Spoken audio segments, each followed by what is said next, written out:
पे वो दिखता कैसे है, फिर मैं आपको अगली बार बताऊंगा। It's a very important topic, इसको समझने की कोशिश कीजिएगा। It's a very serious topic. मैं आपको दिखाता हूँ ये वाला एयरक्राफ्ट जो है, ये आप देख रहे हैं, ये वाला विकीपीडिया से मैंने निकाला है। ये वाला एयरक्राफ्ट जो है, ये वाला दिस वन, ओके, ये जो इस तरह का एयरक्राफ्ट दिखता है, ये बेसिकली रिकॉनेसेंस एयरक्राफ्ट है। बेसिकली जो ये वाला एयरक्राफ्ट आप देख रहे हैं ना, ये वाला एयरक्राफ्ट रशिया के पास सोवियत ज़माने का है। ये बेसिकली फुटेज लेता है, उन इलाकों की तस्वीरें खींचता है और फिर इंफॉर्मेशन प्रोवाइड करता है रशिया को कि हमारे एनिमीज़ जो हैं वो इस टाइम कहाँ कहाँ से हमें देख रहे हैं और हमें अपने एनिमीज़ को कैसे रिस्पॉन्स करना होगा। सो दैट्स व्हाट इट इज़। ये वाला जो एयरक्राफ्ट है, आप लोग प्लीज़ कमेंट्स भी कर सकते हैं। वीडियो के आखिर में मैं आपके सवालात के जवाब दूंगा। तो जो ये वाला रिकॉनेसेंस एयरक्राफ्ट है, ये तस्वीरें लेता है, ये समझने की कोशिश करता है, ये बेसिकली रेकी करता है इलाके की। ये देखता है कि बेसिकली इस इलाके में कौन कौन से नेटो के डिफेंसेस रखे हुए हैं और अगर कल को जंग होती है तो रशिया को कौन से मामलात ख़राब हो सकते हैं। अब रशिया ने किया क्या है वो मैं आपको दोबारा मैप पर लेकर चलता हूँ, मैं आपको दोबारा दिखाने की और समझाने की कोशिश करता हूँ। ओके, और हियर वी गो, मैं आपको दोबारा मैप दिखाता हूँ, इसको देखिएगा, अंडरस्टैंड करने की कोशिश कीजिएगा। रशिया ने कल किया क्या है, इसको जोर से देखिएगा, ठीक है, थैंक यू। ये रशिया है, ये आप देख रहे हैं, ये रशिया है और ये बाकी नेटो है। रशिया ने ये किया है, रशिया ने कल अपना एक एयरक्राफ्ट जो है, जो रिकॉनेसेंस एयरक्राफ्ट है, जहाँ पे जिसके अंदर फौजी भी बैठे हुए थे, उसने यहाँ से गुजारा है, यहाँ से गुजार के वो डीप इनसाइड बेल्टिक सी में आया है। इस पूरे इलाके में देख रहे हैं, यहाँ से गुजर के यहाँ पे आया है। अब इट शोज कि रशिया ने क्या किया है। रशिया ने एक तो आप लोग देख रहे हैं लैथविया, इस्टोनिया के पास से गुजरा है, लैथविया के पास से गुजरा है, लिथुएनिया के पास से गुजरा है, इसके अलावा ये तो रशिया की टेरिटरी है, फिर पोलैंड के पास से गुजरा है, फिर जर्मनी के पास से गुजरा है। तो इट शोज़ कि रशिया एक तरह से बताना चाह रहा है कि वो जर्मनी तक भी जा सकता है, जर्मनी को भी आने वाले टाइम पे वो अटैक कर सकता है अगर जर्मनी ने जो है वो यूक्रेन रशिया वॉर में यूक्रेन का साथ देना बंद ना किया। तो इट शोज़ कि रशिया की तरफ से मैसेज क्लियर है कि रशिया आने वाले टाइम पे इस तरह के मामलात और ज़्यादा कर सकता है और ज़्यादा करेगा। तो एक तरह से रशिया ने बात बताने की कोशिश की है कि वो अपनी जो अज़ाइम है, जो यूक्रेन रशिया वॉर के उसके अज़ाइम है, वो इतनी जल्दी ख़त्म नहीं करेगा और वो जंग इतनी जल्दी ख़त्म करने के मूड में नहीं है। तो रशिया ने एक तरफ से मैसेज देने की कोशिश की है, बताने की कोशिश की है कि वो आने वाले टाइम पे आहिस्ता आहिस्ता जो है वो आगे बढ़ेगा। अब ये जो त्यारा है, जो एयरक्राफ्ट है, इसकी क्या कैपेबिलिटीज़ हैं, क्या खसूसियात हैं, वो मैं आपको बताता हूँ। सबसे पहले तो मैं आपको नेटो का स्टेटमेंट बताता हूँ। नेटो ने कहा क्या? In a statement the air force said its quick reaction alert forces was ordered on Sunday by NATO to investigate an unidentified aircraft flying without a plane or radio contact। अब मैं आपको एक चीज़ बताऊंगा, आपको एक बात का पता होगा, जब भी कोई फाइटर जेट या जब भी कोई एयरक्राफ्ट कैरियर या जब भी कोई एयरक्राफ्ट जो होता है वो उड़ रहा होता है, तो उसका जो एक स्विच होता है, कॉन्टैक्ट स्विच या कॉरेस्पॉन्डेंस का जो स्विच होता है वो ऑन होता है। यानी मिसाल के तौर पे अगर एक फाइटर जेट एक टेरिटरी से बाय मिस्टेक किसी और टेरिटरी में चला गया ना, तो दूसरी टेरिटरी से एकदम से अलर्ट आ जाता है और फाइटर जेट्स उठते हैं और वो पूछते हैं कि आप कौन हो और आपका नंबर क्या है तैयारे का और आप गलती से तो नहीं आ गए। तो जब त्यारे उड़े और उन्होंने पूछा कि आप कौन हो, क्या कर रहे हो, तो उस उधर से आवाज़ नहीं आई कोई। मैं आपको दोबारा ये सिनेरियो दिखाता हूँ ताकि आपको समझ आए कि हुआ क्या असल में कल। Okay, here we go again. मैं आपको दोबारा वो सिनेरियो दिखाना चाहता हूँ। कल हुआ ये कि जब रशिया ने अपना ये जो एयरक्राफ्ट रिकॉनेसेंस एक जहाज़ है जो कि इंटेलिजेंस का जहाज़ है, बेसिकली ये फाइटर जेट नहीं है लेकिन ये बहुत बड़ा इंटेलिजेंस का जहाज़ है। जब रशिया का ये जहाज़ इस्टोनिया से गुजरते हुए इस जगह पर आया तो जर्मनी ने फ़ौरन अपने फाइटर जेट्स जो हैं, euro fighter jets, 2 euro fighter jets जो हैं, 2, इनको उड़ाया और ये इसके पास जाकर इसे पूछने लगे। याद रखिएगा, जब भी कोई फाइटर जेट किसी को इंटरसेप्ट करते हैं, किसी अननोन प्लेस से कोई फाइटर जेट किसी एयरक्राफ्ट को, तो एकदम से वो उसको गिराते नहीं हैं, उनको ये ऑर्डर होता है पहले आप पूछें कि ये कौन है। तो जब ये 2 फाइटर जेट यहाँ से उड़े, उन्होंने पूछा भाईजान आप कौन हैं, कहाँ से ताल्लुक है आपका, तो यहाँ से कोई रिस्पॉन्स नहीं आया, इसका ट्रांसपॉन्डर बंद था।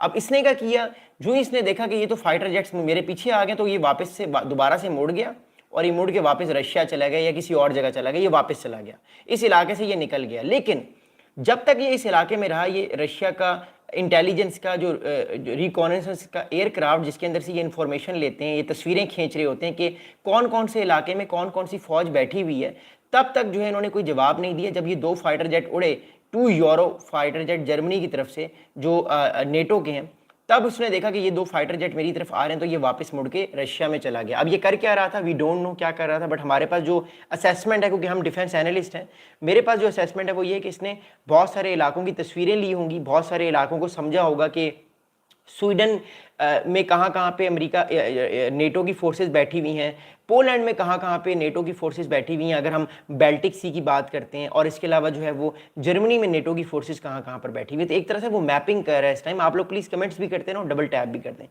तो एक तरह से वो मैपिंग कर रहा है कि क्या नेटो इतना कैपेबल है कि वो रशिया को रोक सके आने वाली जंग में।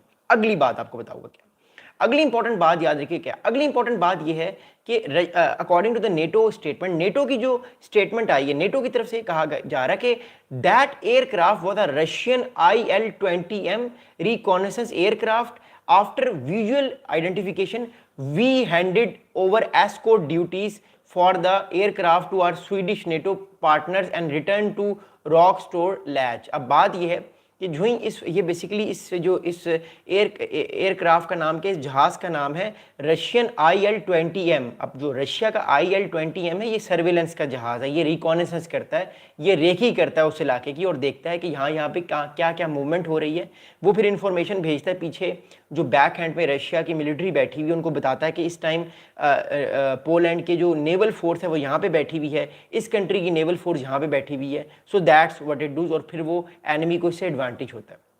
अब नेटो की फोर्स की तरफ से ये कहा जा रहा है कि जो इन्होंने डिटेक्ट किया इस रिकॉनेसेंस एयरक्राफ्ट को, तो फौरन इसको एस्कोर्ट किया, मतलब इसको कहा कि आप वापस चले जाएं, और फिर ये आहिस्ता आहिस्ता इसके साथ साथ चलते रहे। एस्कोर्ट का मतलब होता है कि आप उस त्यारे के साथ साथ चलते रहें, और जब तक वो त्यारा वापस ना पहुंच जाए अपनी टेरिटरी, अपने पानियों में, तब तक आप उसके साथ रहें। तो वो उसके साथ रहे और उसको वापस पहुंचाने में मदद की। अगली बात आती है, अब अगली बात क्या याद रखिएगा, अगली बात ये है राइट नाउ कि इस time United nation general assembly का इजलास हो रहा है, यूनाइटेड UNGA का इजलास हो रहा है।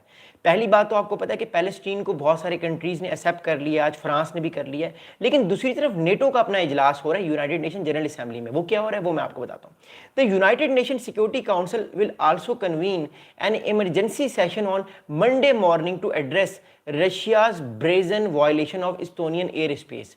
तो मंडे कल था, तो बल्कि परसों मंडे था, तो परसों जो है वो यूनाइटेड नेशन जनरल असेंबली का एक इमीडिएट मीटिंग कॉल की गई, और रशिया ने जो वायलेशन की है उस वायलेशन के बारे में कहा गया कि रशिया ये चीज़ ठीक नहीं कर रहा है, इसको कंडेम किया जाए, और सब कंट्रीज़ ने इसको कंडेम किया और रशिया को भी इस बारे में पता है। अब अगली बात याद रखिएगा, अब जर्मनी क्या कह रहा है, क्योंकि जर्मनी ने फाइटर्स उड़ाए हैं और जर्मनी ने ही उस एयरक्राफ्ट को वापस भेजा है उसके इलाके में। अब जर्मनी क्या कह रहा है, गौर से सुनिएगा। According to the German officials, the Russian IL-20M reconnaissance plane had switched off its transponders and ignored requests to make contact.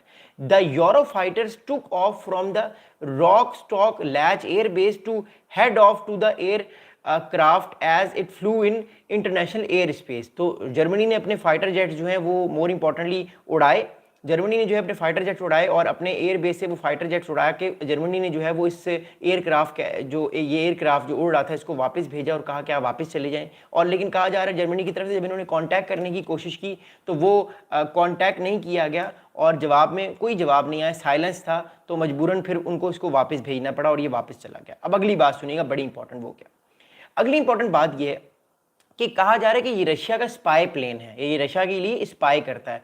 अब इस प्लेन की क्वालिटीज़ क्या हैं वो मैं आपको बताऊंगा, फिर मैं आपको बताऊंगा कि आज जो है वो नॉर्वे और डेनमार्क पे जो ड्रोन्स उड़े हैं वो क्या माजरा है सारा। लेकिन उससे पहले मैं आपको इस एयरक्राफ्ट की जो IL-20M है, इस एयरक्राफ्ट की मैं आपको क्वालिटीज़ बताता हूँ। First of all, this is a Russian force flew the spy plane without providing a flight path और radio contacting that could signal its presence, Swedish and German air force official said. अब Sweden और Germany के जो officials हैं उन्होंने ये बात कही है कि रशिया ने जब ये एयरक्राफ्ट उड़ाया तो इस एयरक्राफ्ट की तरफ से कोई भी सिग्नल नहीं आया, कोई भी आवाज़ नहीं आई, कोई भी बात नहीं, और ना रशिया ने बताया कि हम आपके इस इलाके से ये स्पाई प्लेन गुजार रहे हैं। वरना जब मिलिट्री टू मिलिट्री इंगेजमेंट होती है तो ये एक कॉन्फिडेंस मेजर लिया जाता है कि हम यहाँ से अपना एसेट गुजार रहे हैं ताकि कोई भी जंगी सिचुएशन ना हो, कोई भी गलती से कोई जंग ना हो सके, तो ये बड़ा ख़तरनाक बात होती है। लेकिन रशिया ने जो है वो इस इलाके में प्रोवोकेशन करनी है। रशिया बार बार नेटो को टेस्ट कर रहा है, कभी अपने ड्रोन्स भेज के, कभी अपनी जो है वो आप कह सकते हैं फाइटर जेट्स भेज के, कभी अपना एयरक्राफ्ट स्पाई एयरक्राफ्ट भेज के। तो ये स्पाई एयरक्राफ्ट है, इसने तस्वीरें ली होंगी